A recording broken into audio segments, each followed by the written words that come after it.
ਸਤਿ ਸ਼੍ਰੀ ਅਕਾਲ ਜੀ। ਚੈਨਲ ਪੰਜਾਬੀ ਦੇਖ ਰਹੇ ਸਾਰੇ ਦਰਸ਼ਕਾਂ ਦਾ ਮੈਂ ਸ਼ੇਰੀ ਸਵਾਗਤ ਕਰਦੀ ਹਾਂ। ਜਿਹੜੇ ਕਿ ਉਪਭੋਗਤਾ ਨੇ ਖਾਸ ਕਰਕੇ ਰੋਜਰਸ ਦੇ ਉਹਨਾਂ ਵਾਸਤੇ ਜਾਣਕਾਰੀ ਸਭ ਤੋਂ ਪਹਿਲਾਂ ਦੱਸਦੀ ਹੈ ਕਿ ਅੱਜ ਉਹਨਾਂ ਨੂੰ ਕਾਫੀ ਸਾਰੀਆਂ ਦਿੱਕਤਾਂ ਦਾ ਸਾਹਮਣਾ ਕਰਨਾ ਪੈ ਰਿਹਾ ਹੈ ਕਿਉਂਕਿ ਰੋਜਰਸ ਦੀਆਂ ਜਿੰਨੀਆਂ ਵੀ ਸੇਵਾਵਾਂ ਨੇ ਉਹ ਇਸ ਵੇਲੇ ਠੱਪ ਨੇ। ਨਾ ਕਿਸੇ ਦਾ ਇੰਟਰਨੈਟ ਚੱਲ ਰਿਹਾ, ਨਾ ਇੰਟਰੈਕਟ ਕਰ ਪਾ ਰਿਹਾ ਕੋਈ, ਕੈਸ਼ ਫੋਨ ਸਿਮਸ ਵੀ ਕਈਆਂ ਦੇ ਬੰਦ ਨੇ ਔਰ ਇੱਥੋਂ ਤੱਕ ਕਿ ATM ਚੋਂ ਪੈਸੇ ਵੀ ਨਹੀਂ ਨਿਕਲ ਰਹੇ ਜਿਹੜੇ ਰੋਜਰਸ ਦੇ ਉਪਭੋਗਤਾ ਨੇ। ਸੋ ਰੋਜਰਸ ਦਾ ਇਸ ਵੇਲੇ ਕਹਿਣਾ ਹੈ ਕਿ ਕੋਸ਼ਿਸ਼ ਕੀਤੀ ਜਾ ਰਹੀ ਹੈ ਜਲਦ ਤੋਂ ਜਲਦ ਇਸ ਸਮੱਸਿਆ ਨੂੰ ਠੀਕ ਕਰ ਲਿਆ ਜਾਏ ਤੇ ਸਾਰਿਆਂ ਨੂੰ ਸੇਵਾਵਾਂ ਜਿਹੜੀਆਂ ਨੇ ਮੁੜ ਬਹਾਲ ਕੀਤੀਆਂ ਜਾਣਗੀਆਂ। ਇਸ ਤੇ ਅਸੀਂ ਵਿਸਥਾਰ ਦੇ ਨਾਲ ਜਾਣਕਾਰੀ ਹਾਸਲ ਕਰਾਂਗੇ। ਸ਼ੁਰੂਆਤ ਕਰ ਲੈਂਦੇ ਹਾਂ ਹੈਡਲਾਈਨਸ ਦੇ ਨਾਲ। ਕੈਨੇਡਾ 'ਚ ਜੂਨ ਦੇ ਵਿੱਚ ਹੋਇਆ 43,000 ਨੌਕਰੀਆਂ ਦਾ ਨੁਕਸਾਨ। ਬੇਰੁਜ਼ਗਾਰੀ ਦੇ ਅੰਕੜਿਆਂ 'ਚ ਜ਼ਿਆਦਾ ਨਹੀਂ ਕੋਈ ਬਦਲਾਅ। ਰੋਜਰਸ ਉਪਭੋਗਤਾਵਾਂ ਨੂੰ ਕਰਨਾ ਪੈ ਰਿਹਾ ਹੈ ਇੰਟਰਨੈਟ, ਇੰਟਰੈਕਟ ਤੇ ਫੋਨ ਸੇਵਾਵਾਂ ਠੱਪ ਹੋਣ ਦਾ ਸਾਹਮਣਾ। ਬਹੁਤੇ ਸ਼ਹਿਰਾਂ ਦੇ ਵਿੱਚ 911 ਕਾਲ ਸੇਵਾ ਵੀ ਪ੍ਰਭਾਵਿਤ।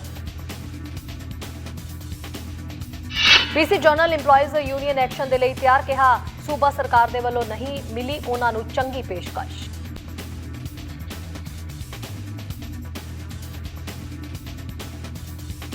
ਜਿੱਥੇ ਖਬਰਾਂ ਵਿਸਥਾਰ ਦੇ ਨਾਲ। ਜੂਨ ਦੇ ਵਿੱਚ ਕੈਨੇਡਾ ਦੇ ਇੰਪਲੋਇਮੈਂਟ ਪੱਧਰ ਦੇ ਵਿੱਚ ਗਿਰਾਵਟ ਦੇਖਣ ਨੂੰ ਮਿਲੀ ਹੈ। ਸਟੈਟਿਸਟਿਕਸ ਕੈਨੇਡਾ ਦੀ ਰਿਪੋਰਟ ਦੇ ਅਨੁਸਾਰ ਬੀਤੇ ਮਹੀਨੇ ਪੂਰੇ ਦੇਸ਼ ਦੇ ਵਿੱਚ 43,000 ਨੌਕਰੀਆਂ ਦਾ ਨੁਕਸਾਨ ਦੇਖਣ ਨੂੰ ਮਿਲਿਆ ਹੈ। ਇਸ ਦੌਰਾਨ BC ਦੇ ਵਿੱਚ ਬੇਰੁਜ਼ਗਾਰੀ ਦਰ ਦੇ ਅੰਕੜਿਆਂ ਦੇ ਵਿੱਚ ਤਾਂ ਬਹੁਤਾ ਬਦਲਾਅ ਹੋਣਾ ਨਹੀਂ ਦੇਖਿਆ ਜਾ ਰਿਹਾ। ਸੂਬੇ ਵਿੱਚ ਬੇਰੁਜ਼ਗਾਰੀ ਦਰ 4.6% ਤੇ ਟਿਕੀ ਦੱਸੀ ਗਈ ਹੈ। ਇਸ ਤੋਂ ਇਲਾਵਾ ਕਲੋਨਾ ਦੇ ਵਿੱਚ ਬੇਰੁਜ਼ਗਾਰੀ ਦਰ ਹੇਠਾਂ ਆਈ ਦੱਸੀ ਗਈ ਹੈ ਤੇ ਇਲਾਕੇ ਦੇ ਵਿੱਚ ਬੇਰੁਜ਼ਗਾਰੀ ਦਰ 4% ਤੇ ਦਰਜ ਕੀਤੀ ਗਈ ਹੈ। ਹਾਲਾਂਕਿ ਦੇਸ਼ ਦੇ ਵਿੱਚ ਬੇਰੁਜ਼ਗਾਰੀ ਦਰ ਹੁਣ 4.9% ਤੇ ਪਹੁੰਚੀ ਹੋਈ ਦੱਸੀ ਗਈ ਹੈ। ਅੱਜ ਦੇ ਅੰਕੜਿਆਂ ਦੇ ਵਿੱਚ ਇਹ ਜਾਣਕਾਰੀ ਜਿਹੜੀ ਹੈ ਦਿੱਤੀ ਗਈ ਹੈ ਕਿ ਯੂਨੀਅਨ ਕਰਮਚਾਰੀਆਂ ਦੀ ਔਸਤ ਪ੍ਰਤੀ ਘੰਟਾ ਤਨਖਾਹ ਦੇ ਵਿੱਚ $1.20 ਦਾ ਵਾਧਾ ਦੇਖਣ ਨੂੰ ਮਿਲਿਆ। ਸਟੈਟਿਸਟਿਕਸ ਕੈਨੇਡਾ ਮੁਤਾਬਕ ਕੈਨੇਡਾ ਦੀ ਤਾਜ਼ਾ ਲੇਬਰ ਮਾਰਕੀਟ ਰਿਪੋਰਟ ਵਿੱਚ ਜੂਨ ਦੇ ਵਿੱਚ ਕੈਨੇਡਾ 'ਚ ਰੁਜ਼ਗਾਰ ਦੇ ਪੱਧਰ ਵਿੱਚ ਗਿਰਾਵਟ ਦਰਜ ਕੀਤੀ ਗਈ ਹੈ। ਏਜੰਸੀ ਦਾ ਕਹਿਣਾ ਹੈ ਕਿ 55 ਸਾਲ ਜਾਂ ਇਸ ਤੋਂ ਵੱਧ ਉਮਰ ਦੇ ਕਾਮਿਆਂ ਵਿੱਚ ਕਮੀ ਕਾਰਨ 43,000 ਨੌਕਰੀਆਂ ਖਤਮ ਹੋ ਗਈਆਂ, ਜੋ ਕਿ 0.2% ਅੰਕ ਤੇ ਡਿੱਗ ਗਈਆਂ। ਬੇਰੁਜ਼ਗਾਰੀ ਦੀ ਦਰ ਹੁਣ 4.9% ਤੇ ਬੈਠੀ ਹੈ, ਜੋ ਕਿ ਇੱਕ ਨਵਾਂ ਰਿਕਾਰਡ ਘੱਟ ਹੈ। ਏਜੰਸੀ ਇਹ ਵੀ ਕਹਿੰਦੀ ਹੈ ਕਿ ਜੂਨ ਪਹਿਲਾ ਮਹੀਨਾ ਸੀ ਜਦੋਂ ਹਾਲ ਹੀ ਦੇ ਸਾਲਾਂ ਵਿੱਚ ਨੌਕਰੀ ਦੇ ਨੰਬਰਾਂ ਤੇ COVID-19 ਪਾਬੰਦੀਆਂ ਨੂੰ ਜ਼ਿੰਮੇਵਾਰ ਨਹੀਂ ਠਹਿਰਾਇਆ ਗਿਆ ਸੀ। ਇਹ ਘਾਟਾ ਕੈਨੇਡਾ ਨੂੰ ਮਈ ਵਿੱਚ 40,000 ਨੌਕਰੀਆਂ ਜੋੜਨ ਵਾਲੇ ਲਾਭਾਂ ਦੀ ਵੀ ਪੂਰਤੀ ਕਰਦਾ ਹੈ। ਇਸ ਦੌਰਾਨ ਕਈਆਂ ਨੇ ਜੂਨ ਵਿੱਚ ਆਪਣੀ ਘੰਟਿਆਂ ਦੀ ਤਨਖਾਹ ਦੇ ਵਿੱਚ ਵਾਧਾ ਦੇਖਿਆ। ਇਸ ਗੱਲ ਤੇ ਨਿਰਭਰ ਕਰਦਾ ਹੈ ਕਿ ਉਹ ਕਿੱਥੇ ਕੰਮ ਕਰਦੇ ਨੇ। ਦੇਸ਼ ਭਰ ਦੇ ਵਿੱਚ ਯੂਨੀਅਨ ਕਰਮਚਾਰੀਆਂ ਦੇ ਲਈ ਔਸਤ ਘੰਟੇ ਦੇ ਹਿਸਾਬ ਨਾਲ ਤਨਖਾਹ ਸਾਲ ਦਰ ਸਾਲ ਦੇ ਆਧਾਰ ਤੇ ਲਗਭਗ $1.20 ਤੋਂ 34.32 ਪ੍ਰਤੀ ਘੰਟਾ ਵੱਧ ਗਈ ਹੈ। ਪਰ ਯੂਨੀਅਨ ਤੋਂ ਬਾਹਰ ਵਾਲਿਆਂ ਨੇ $1.70 ਵੱਧ ਵਾਧਾ ਦੇਖਿਆ, ਪਰ ਉਹਨਾਂ ਨੂੰ $29.90 ਤੇ ਆਪਣੇ ਯੂਨੀਅਨ ਹਮਰੁਤਬਾ ਨਾਲੋਂ ਘੱਟ ਭੁਗਤਾਨ ਕੀਤਾ ਜਾਂਦਾ ਹੈ। ਇੱਥੇ 4,21,000 ਲੋਕ ਸਨ ਜੋ ਨੌਕਰੀ ਚਾਹੁੰਦੇ ਸਨ, ਪਰ ਉਹਨਾਂ ਨੇ ਇੱਕ ਨਹੀਂ ਲੱਭਿਆ, ਪਰ ਮਈ ਤੋਂ ਥੋੜਾ ਬਦਲਿਆ ਗਿਆ ਹੈ। ਵਿਵਸਥਿਤ ਬੇਰੁਜ਼ਗਾਰੀ ਦਰ, ਜੋ ਕਿ ਸੰਭਾਵੀ ਲੇਬਰ ਸਪਲਾਈ ਦੇ ਇਸ ਸਰੋਤ ਲਈ ਖਾਤਾ ਹੈ, ਜੂਨ ਵਿੱਚ 0.2% ਅੰਕ ਘਟ ਕੇ 6.8% ਹੋ ਗਈ ਹੈ, ਜੋ ਲਗਾਤਾਰ ਦੂਜੇ ਰਿਕਾਰਡ ਹੇਠਲੇ ਪੱਧਰ ਨੂੰ ਦਰਸਾਉਂਦੀ ਹੈ। ਹਾਲਾਂਕਿ ਹਜ਼ਾਰਾਂ ਬਜ਼ੁਰਗ ਕਰਮਚਾਰੀ ਆਪਣੀਆਂ ਨੌਕਰੀਆਂ ਛੱਡ ਰਹੇ ਨੇ। ਕਰਮਚਾਰੀਆਂ ਵਿੱਚ ਨੌਜਵਾਨਾਂ ਦੀ ਗਿਣਤੀ ਵਧ ਰਹੀ ਹੈ। ਸਟੈਟਿਸਟਿਕਸ ਕੈਨੇਡਾ ਦਾ ਕਹਿਣਾ ਹੈ ਕਿ 15 ਤੋਂ 24 ਸਾਲ ਦੀ ਉਮਰ ਦੇ ਲੋਕ ਮਹਾਮਾਰੀ ਤੋਂ ਪਹਿਲਾਂ ਸਮੇਂ ਨਾਲੋਂ ਵੀ ਵੱਧ ਗਿਣਤੀ ਵਿੱਚ 53% ਨੌਕਰੀ ਦੇ ਬਜਟ ਵਿੱਚ ਦਾਖਲ ਹੋ ਰਹੇ ਨੇ ਜਾਂ ਵਾਪਸ ਆ ਰਹੇ ਨੇ। ਨੌਜਵਾਨ ਮੁੱਖ ਕਰਮਚਾਰੀ ਸਿਹਤ, ਸਿੱਖਿਆ ਦੇ ਤੇ ਸਮਾਜਿਕ ਸਹਾਇਤਾ ਦੇ ਖੇਤਰਾਂ ਵਿੱਚ ਰੁਜ਼ਗਾਰ ਲੱਭ ਰਹੇ ਨੇ। ਜੂਨ 2019 ਤੋਂ 68% ਤੇ ਇੱਕ ਬਰਾਬਰ ਉਮਰ ਦੇ ਬ੍ਰੈਕਟ ਵਿੱਚ ਨੌਜਵਾਨ ਪੁਰਸ਼ਾਂ ਦੀ ਗਿਣਤੀ ਵਿੱਚ ਕੋਈ ਬਦਲਾਅ ਨਹੀਂ ਹੋਇਆ ਜਾਪਦਾ। ਨਿਊਜ਼ ਡੈਸਕ ਤੋਂ ਚੈਨਲ ਪੰਜਾਬੀ ਦੀ ਰਿਪੋਰਟ। ਕੀ ਤੁਸੀਂ ਵੀ ਰੋਜਰਸ ਦੇ ਉਪਭੋਗਤਾ ਹੋ? ਕੀ ਤੁਹਾਡੀਆਂ ਸੇਵਾਵਾਂ ਵੀ ਹੋਈਆਂ ਪਈਆਂ ਨੇ ਠੱਪ? ਕਿਉਂਕਿ ਕੈਨੇਡਾ ਦੇ ਵਿੱਚ ਰੋਜਰਸ ਉਪਭੋਗਤਾਵਾਂ ਨੂੰ ਫੋਨ, ਇੰਟਰਨੈਟ, ਇੰਟਰੈਕਟ ਕਰਨ ਦੇ ਵਿੱਚ ਕਾਫੀ ਜ਼ਿਆਦਾ ਮੁਸ਼ਕਿਲ ਆ ਰਹੀ ਹੈ। ਇਹ ਸਾਰੀਆਂ ਸੇਵਾਵਾਂ ਆਊਟੇਜ ਦਾ ਸਾਹਮਣਾ ਉਹਨਾਂ ਨੂੰ ਕਰਨਾ ਪੈ ਰਿਹਾ ਹੈ। ਕਾਫੀ ਪ੍ਰਭਾਵਿਤ ਹੋ ਰਹੇ ਨੇ ਲੋਕ। ਕੁਝ ਸ਼ਹਿਰਾਂ ਦੇ ਵਿੱਚ ਤਾਂ 911 ਸੇਵਾ ਜਿਹੜੀ ਹੈ ਉਹ ਵੀ ਪ੍ਰਭਾਵਿਤ ਹੋਈ ਹੈ। ਇੰਟਰਨੈਟ ਸੇਵਾਵਾਂ ਪ੍ਰਭਾਵਿਤ ਹੋਣ ਕਾਰਨ ਹੀ ਲੋਕ 911 ਕਾਲਾਂ ਨਹੀਂ ਕਰ ਪਾ ਰਹੇ। ਰੋਜਰਸ ਨੇ ਇੱਕ ਟਵੀਟ ਦੇ ਵਿੱਚ ਇਹ ਗੱਲ ਜ਼ਰੂਰ ਕਹੀ ਹੈ ਕਿ ਉਹ ਇਸ ਮੁੱਦੇ ਦੇ ਉੱਤੇ ਜਾਣੂ ਨੇ ਤੇ ਕੋਸ਼ਿਸ਼ ਕਰ ਰਹੇ ਨੇ ਕਿ ਜਲਦੀ ਹੀ ਇਸ ਸਮੱਸਿਆ ਦਾ ਹੱਲ ਜਿਹੜਾ ਹੈ ਉਹ ਕਰ ਲਿਆ ਜਾਏ। ਫਾਈਡੋ ਦੇ ਵਿੱਚ ਵੀ ਇਹੀ ਹਾਲਾਤ ਦੇਖੇ ਜਾ ਰਹੇ ਨੇ। ਫਾਈਡੋ ਵਾਲੇ ਲੋਕ ਵੀ ਇਹੀ ਪਰੇਸ਼ਾਨੀ ਦਾ ਸਾਹਮਣਾ ਕਰ ਰਹੇ ਨੇ ਕਿਉਂਕਿ ਬਹੁਤ ਸਾਰੇ ਲੋਕ ਜਿਹੜੇ ਕਿ ਇਸ ਵੇਲੇ ATMs ਦੇ ਵਿੱਚ ਵੀ ਗਏ ਨੇ, ਉਹਨਾਂ ਨੇ ਰਿਪੋਰਟ ਦਰਜ ਕੀਤੀ ਹੈ ਕਿ ATMs ਦੇ ਵਿੱਚ ਉਹ ਆਪਣੀ ਟ੍ਰਾਂਜੈਕਸ਼ਨ ਜਿਹੜੀ ਹੈ ਨਹੀਂ ਕਰ ਪਾ ਰਹੇ। ਉਹ ਏਟੀਐਮ ਦਾ ਇਸਤੇਮਾਲ ਨਹੀਂ ਕਰ ਪਾ ਰਹੇ। ਸੋ ਇਹਨਾਂ ਸੇਵਾਵਾਂ ਨੂੰ ਦੇਖਦੇ ਹਾਂ ਕਦੋਂ ਤੱਕ ਬਹਾਲ ਕੀਤੀਆਂ ਜਾਂਦੀਆਂ ਨੇ। ਹਾਲਾਂਕਿ ਕਾਰਨ ਇਸ ਦਾ ਅਜੇ ਪਤਾ ਨਹੀਂ ਚੱਲ ਪਾਇਆ ਕਿ ਕਿਸ ਕਾਰਨ ਇਹ ਸੇਵਾਵਾਂ ਠੱਪ ਹੋਈਆਂ ਨੇ। ਰੌਜਰਸ ਦੀ ਇੱਕ ਵੱਡੀ ਆਊਟੇਜ ਦੇਸ਼ ਭਰ ਦੇ ਵਿੱਚ ਕੈਨੇਡੀਅਨਾਂ ਨੂੰ ਪ੍ਰਭਾਵਿਤ ਕਰ ਰਹੀ ਹੈ। ਬਹੁਤ ਸਾਰੇ ਲੋਕ ਸ਼ੁੱਕਰਵਾਰ ਨੂੰ ਜਾਗਦੇ ਹੋਏ ਇਹ ਪਤਾ ਲਗਾਉਣ ਦੇ ਲਈ ਕਿ ਉਹਨਾਂ ਦੀਆਂ ਵਾਇਰਲੈਸ ਤੇ ਇੰਟਰਨੈਟ ਸੇਵਾਵਾਂ ਨੂੰ ਹੋਇਆ ਕੀ ਹੈ। ਇਸ ਸਮੇਂ ਸਮੱਸਿਆ ਦਾ ਕਾਰਨ ਨਹੀਂ ਪਤਾ ਚੱਲਿਆ, ਪਰ ਸਮੱਸਿਆ ਦੇਸ਼ ਭਰ ਦੇ ਲੋਕਾਂ ਨੂੰ ਪ੍ਰਭਾਵਿਤ ਕਰਨ ਦੀ ਪੁਸ਼ਟੀ ਜ਼ਰੂਰ ਕਰ ਰਹੀ ਹੈ। ਇੰਟਰੈਕਟ ਤੇ ਫਾਈਰੋ ਸੇਵਾਵਾਂ ਬੰਦ ਹੋਣ ਦੀ ਜਾਣਕਾਰੀ ਮਿਲੀ ਹੈ। ਰੌਜਰਸ ਨੇ ਆਪਣੇ ਟਵਿੱਟਰ ਪੇਜ ਤੇ ਇੱਕ ਅਪਡੇਟ ਪੋਸਟ ਕੀਤਾ ਹੈ, ਜਿਸ ਦੇ ਵਿੱਚ ਕਿਹਾ ਗਿਆ ਹੈ ਕਿ ਉਹ ਨੈਟਵਰਕ ਨੂੰ ਪ੍ਰਭਾਵਿਤ ਕਰਨ ਵਾਲੇ ਮੁੱਦਿਆਂ ਤੋਂ ਜਾਣੂ ਨੇ। ਰੌਜਰਸ ਦੇ ਇੱਕ ਅਧਿਕਾਰੀ ਨੇ ਲਿਖਿਆ ਕਿ ਅਸੀਂ ਜਾਣਦੇ ਹਾਂ ਕਿ ਗਾਹਕਾਂ ਦੇ ਲਈ ਜੁੜੇ ਰਹਿਣਾ ਕਿੰਨਾ ਮਹੱਤਵਪੂਰਨ ਹੈ। ਅਸੀਂ ਮੌਜੂਦਾ ਸਮੇਂ ਦੇ ਵਿੱਚ ਸਾਡੇ ਨੈਟਵਰਕਾਂ ਨੂੰ ਪ੍ਰਭਾਵਿਤ ਕਰਨ ਵਾਲੀਆਂ ਸਮੱਸਿਆਵਾਂ ਤੋਂ ਜਾਣੂ ਹਾਂ ਤੇ ਸਾਡੀਆਂ ਟੀਮਾਂ ਇਸ ਮੁੱਦੇ ਨੂੰ ਜਲਦੀ ਹੱਲ ਕਰਨ ਲਈ ਪੂਰੀ ਤਰ੍ਹਾਂ ਰੁੱਝੀਆਂ ਹੋਈਆਂ ਨੇ। ਉਹਨਾਂ ਕਿਹਾ, ਅਸੀਂ ਤੁਹਾਨੂੰ ਅਪਡੇਟ ਕਰਦੇ ਰਹਾਂਗੇ ਕਿਉਂਕਿ ਸਾਡੇ ਕੋਲ ਸਾਂਝੀ ਕਰਨ ਲਈ ਹੋਰ ਜਾਣਕਾਰੀ ਹੈ। ਇਹ ਮੁੱਦੇ ਸਵੇਰੇ 4 ਵਜੇ EST ਤੇ ਲਗਭਗ ਸ਼ੁਰੂ ਹੋਏ ਜਾਂਦੇ ਨੇ। ਸੇਵਾਵਾਂ ਕਦੋਂ ਬਹਾਲ ਕੀਤੀਆਂ ਜਾਣਗੀਆਂ, ਇਸ ਦੀ ਸਮਾਂ ਸੀਮਾ ਅਜੇ ਪ੍ਰਦਾਨ ਨਹੀਂ ਕੀਤੀ ਗਈ ਹੈ। ਇਨੋਵੇਸ਼ਨ, ਵਿਗਿਆਨ ਤੇ ਉਦਯੋਗ ਮੰਤਰੀ ਨੇ ਕਿਹਾ ਹੈ ਕਿ ਰੌਜਰਸ ਆਊਟੇਜ ਤੋਂ ਜਾਣੂ ਨੇ ਤੇ ਕੰਪਨੀ ਦੇ ਸੰਪਰਕ ਦੇ ਵਿੱਚ ਨੇ। ਅਸੀਂ ਸਥਿਤੀ ਦੀ ਨੇੜਿਓਂ ਨਿਗਰਾਨੀ ਕਰਨਾ ਜਾਰੀ ਰੱਖਾਂਗੇ ਤੇ ਇਹ ਯਕੀਨੀ ਬਣਾਉਣ ਲਈ ਕਿ ਕੈਨੇਡੀਅਨ ਆਪਸ ਦੇ ਵਿੱਚ ਜੁੜੇ ਰਹਿਣ। ਦੇਸ਼ ਭਰ ਦੀਆਂ ਕੁਝ ਪੁਲਿਸ ਏਜੰਸੀਆਂ ਨੇ ਸਾਂਝਾ ਕੀਤਾ ਹੈ ਕਿ ਆਊਟੇਜ 911 ਸਮੇਤ ਐਮਰਜੈਂਸੀ ਸੇਵਾਵਾਂ ਤੱਕ ਪਹੁੰਚਣ ਦੀ ਵਿਅਕਤੀ ਦੀ ਯੋਗਤਾ ਨੂੰ ਵੀ ਪ੍ਰਭਾਵਿਤ ਕਰ ਸਕਦਾ ਹੈ। ਟੋਰਾਂਟੋ ਵਿੱਚ ਪੁਲਿਸ ਦਾ ਕਹਿਣਾ ਹੈ ਕਿ ਇਹ ਉਹਨਾਂ ਮੁੱਦਿਆਂ ਨੂੰ ਸੁਲਝਾਉਣ ਲਈ ਕੰਮ ਕਰ ਰਹੇ ਨੇ। ਇਹ ਨੋਟ ਕਰਦੇ ਹੋਏ ਕਿ ਕੁਝ ਲੋਕਾਂ ਨੂੰ ਕਨੈਕਟ ਕਰਨ ਦੇ ਵਿੱਚ ਮੁਸ਼ਕਿਲ ਹੋਵੇਗੀ, 911 ਕਾਲ ਕਰੋ। ਈਕਾਮ, ਜੋ ਕਿ ਜ਼ਿਆਦਾਤਰ BC ਦੇ ਵਿੱਚ 911 ਕਾਲਾਂ ਦਾ ਤਾਲਮੇਲ ਕਰਦਾ ਹੈ, ਨੇ ਵੀ ਮੈਸੇਜਿੰਗ ਬੰਦ ਕੀਤੀ ਹੈ। ਉਹਨਾਂ ਲੋਕਾਂ ਨੂੰ ਅਪੀਲ ਕੀਤੀ ਹੈ ਕਿ ਉਹ ਐਮਰਜੈਂਸੀ ਦੀ ਸਥਿਤੀ ਵਿੱਚ ਆਪਣੇ ਡਿਵਾਈਸ ਤੋਂ 911 ਤੇ ਕਾਲ ਕਰਨ ਦੀ ਕੋਸ਼ਿਸ਼ ਕਰਨ। ਜੇਕਰ ਇਹ ਅਸਫਲ ਹੋ ਜਾਂਦਾ ਹੈ ਕਿ ਕਾਲਰਾਂ ਨੂੰ ਕਿਸੇ ਹੋਰ ਕੈਰੀਅਰ ਜਾਂ ਲੈਂਡਲਾਈਨ ਨਾਲ ਕਿਸੇ ਹੋਰ ਡਿਵਾਈਸ ਨੂੰ ਅਜਮਾਉਣ ਲਈ ਕਿਹਾ ਜਾਂਦਾ ਹੈ। ਬਹੁਤ ਸਾਰੇ ਲੋਕਾਂ ਨੇ ਆਊਟੇਜ ਦੇ ਦੌਰਾਨ ਆਪਣੀ ਨਿਰਾਸ਼ਾ ਨੂੰ ਜ਼ਾਹਰ ਕਰਨ ਲਈ ਸੋਸ਼ਲ ਮੀਡੀਆ ਦਾ ਸਹਾਰਾ ਲਿਆ ਹੈ। ਇਹ ਪ੍ਰਤੀਤ ਹੁੰਦਾ ਹੈ ਕਿ ਰੋਮ ਲਾਈਕ ਹੋਮ ਸੇਵਾਵਾਂ ਵੀ ਬੰਦ ਨੇ ਔਰ ਇੱਕ ਗਾਹਕ ਦੀ ਰਿਪੋਰਟ ਦੇ ਨਾਲ ਉਹ ਇਟਲੀ ਤੋਂ ਡੇਟਾ ਦੀ ਵਰਤੋਂ ਕਰਨ, ਕਾਲ ਕਰਨ ਜਾਂ ਪ੍ਰਭਾਵਿਤ ਕਰਨ ਜਾਂ ਟੈਕਸਟ ਯਾਨੀ ਸੁਨੇਹੇ ਭੇਜਣ ਦੇ ਵਿੱਚ ਵੀ ਇਸ ਵੇਲੇ ਅਸਮਰਥ ਨੇ। ਪਾਸਪੋਰਟ, ਏਅਰਲਾਈਨਸ, ਇੰਟਰੈਕਟ, ਫੋਨ ਜਾਂ ਇੰਟਰਨੈਟ ਹੀ ਸਿਰਫ ਪ੍ਰਭਾਵਿਤ ਨਹੀਂ ਹੈ ਰੌਜਰਸ ਦੀ ਆਊਟੇਜ ਦੁਆਰਾ, ਬਲਕਿ ਇੰਟਰੈਕਟ ਤੇ ਟਵੀਟ ਕੀਤਾ ਹੈ ਕਿ ਦੇਸ਼ ਵਿਆਪੀ ਆਊਟੇਜ ਵੀ ਇਸ ਦੀਆਂ ਸੇਵਾਵਾਂ ਨੂੰ ਪ੍ਰਭਾਵਿਤ ਕੀਤਾ ਜਾ ਰਿਹਾ ਹੈ। ਕਈ ਲੋਕ ਜਿਹੜੇ ਕਿ ATM ਸੇ ਜਾ ਰਹੇ ਨੇ ਪਰ ਉਹ ਆਪਣੇ ਪੈਸੇ ਕਢਵਾਉਣ ਦੇ ਵਿੱਚ ਅਸਮਰਥ ਨੇ। ਇਸ ਦੌਰਾਨ ਸਰਵਿਸ ਕੈਨੇਡਾ ਦਾ ਕਹਿਣਾ ਹੈ ਕਿ ਇਹ ਵੀ ਆਊਟੇਜ ਦੇ ਵਿੱਚ ਲਪੇਟਿਆ ਗਿਆ ਹੈ ਕਿ ਪਾਸਪੋਰਟ ਜਾਰੀ ਕਰਨ ਵਾਲੇ ਕਾਲ ਸੈਂਟਰਾਂ ਤੇ ਦਫ਼ਤਰਾਂ ਸਮੇਤ ਵੀ ਪ੍ਰਭਾਵਿਤ ਹੋਏ ਨੇ। ਆਊਟੇਜ ਪਾਸਪੋਰਟ ਦੇਰੀ ਨੂੰ ਹੋਰ ਵਧਾ ਦਿੰਦਾ ਹੈ, ਜਿਸ ਨੇ ਕੈਨੇਡੀਅਨਾਂ ਨੂੰ ਲੰਮੇ ਸਮੇਂ ਲਈ ਸਰਵਿਸ ਕੈਨੇਡਾ ਦੇ ਦਫ਼ਤਰਾਂ ਦੇ ਬਾਹਰ ਲਾਈਨਾਂ 'ਚ ਖੜਾ ਕਰ ਦਿੱਤਾ ਹੈ ਕਿਉਂਕਿ ਸਰਕਾਰ ਇੱਕ ਬੈਕਲੌਗ ਰਾਹੀਂ ਕੰਮ ਕਰ ਰਹੀ ਹੈ। ਏਅਰ ਕੈਨੇਡਾ ਨੇ ਗਾਹਕਾਂ ਨੂੰ ਇਹ ਵੀ ਕਿਹਾ ਹੈ ਕਿ ਉਹਨਾਂ ਨੂੰ ਏਅਰਲਾਈਨ ਨੂੰ ਕਾਲ ਕਰਨ ਦੇ ਵਿੱਚ ਚੁਣੌਤੀਆਂ ਦਾ ਸਾਹਮਣਾ ਕਰਨਾ ਪੈ ਸਕਦਾ ਹੈ। ਆਪਣੀ ਮੁੱਖ ਵੈਬਸਾਈਟ ਤੇ ਪੋਸਟ ਕੀਤੇ ਗਏ ਇੱਕ ਸੁਨੇਹੇ ਵਿੱਚ ਏਅਰ ਕੈਨੇਡਾ ਦਾ ਕਹਿਣਾ ਹੈ ਕਿ ਇਸ ਦੇ ਕੁਝ ਕਾਲ ਸੈਂਟਰ ਮੌਜੂਦਾ ਸਮੇਂ ਵਿੱਚ ਰੌਜਰਸ ਟੈਲੀਫੋਨ ਨੈਟਵਰਕ ਦੇ ਵਿੱਚ ਤਕਨੀਕੀ ਸਮੱਸਿਆਵਾਂ ਦਾ ਸਾਹਮਣਾ ਕਰ ਰਹੇ ਨੇ ਤੇ ਬਦਕਿਸਮਤੀ ਨਾਲ ਅਸੀਂ ਤੁਹਾਡੀ ਕਾਲ ਨਹੀਂ ਲੈ ਸਕਦੇ ਹਾਂ। CSC ਆਊਟੇਜ ਤੋਂ ਜਾਣੂ ਹੈ। ਸਾਈਬਰ ਸੁਰੱਖਿਆ ਲਈ ਸੰਚਾਰ ਸੁਰੱਖਿਆ ਸਥਾਪਨਾ ਦੇ ਕੈਨੇਡੀਅਨ ਸੈਂਟਰ ਨੇ ਦੱਸਿਆ ਕਿ ਉਹ ਰੌਜਰਸ ਦੇ ਆਊਟੇਜ ਤੋਂ ਜਾਣੂ ਹੈ ਤੇ ਇਸ ਨੇ ਕੰਪਨੀ ਨੂੰ ਲੋੜ ਪੈਣ ਤੇ ਕਿਸੇ ਵੀ ਸਹਾਇਤਾ ਦੀ ਪੇਸ਼ ਕੀਤੀ ਹੈ। ਬਿਆਨ ਵਿੱਚ CSC ਦਾ ਕਹਿਣਾ ਹੈ ਕਿ ਇਹ ਕੈਨੇਡਾ ਦੇ ਨਾਜ਼ੁਕ ਬੁਨਿਆਦੀ ਢਾਂਚੇ ਦੇ ਖੇਤਰਾਂ ਵਿੱਚ ਜਾਣਕਾਰੀ ਸਾਂਝੀ ਕਰਨ ਤੇ ਸਾਈਬਰ ਸੁਰੱਖਿਆ ਫਲੈਕਸੀਬਿਲਿਟੀ ਨੂੰ ਯਕੀਨੀ ਬਣਾਉਣ ਲਈ ਕੈਨੇਡਾ ਸਰਕਾਰ ਤੇ ਸਾਈਬਰ ਸਿਕਿਉਰਿਟੀ ਸੁਰੱਖਿਆ ਫਲੈਕਸੀਬਿਲਿਟੀ ਨੂੰ ਯਕੀਨੀ ਬਣਾਉਣ ਲਈ ਦੂਰ ਸੰਚਾਰ ਸਰਵਿਸ ਪ੍ਰੋਵਾਈਡਰਾਂ ਸਮੇਤ ਉਦਯੋਗ ਦੇ ਹਿੱਸੇਦਾਰਾਂ ਦੇ ਨਾਲ ਜਾਰੀ ਰੱਖ ਰਿਹਾ ਹੈ।